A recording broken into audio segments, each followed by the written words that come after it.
Ethan always told himself he'd start someday. Someday he'd write that book. Someday he'd travel.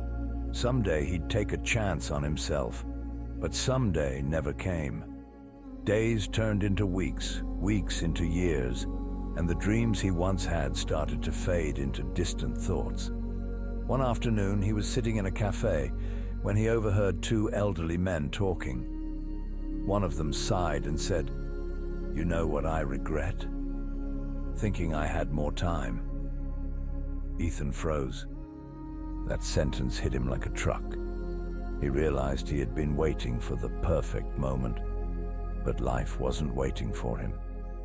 How many more years would pass before he finally took action?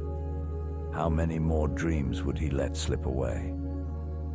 That night, he dusted off his old notebook and started writing. The next week, he booked a trip to the city he'd always dreamed of visiting. He stopped making excuses and started making progress. At first, the changes were small: waking up earlier, writing a few pages, stepping out of his comfort zone.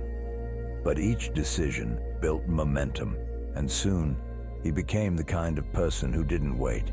He acted.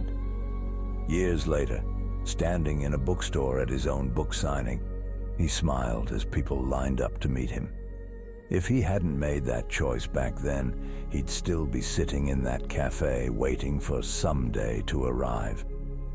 Moral: someday is a lie. The only time you truly have is now.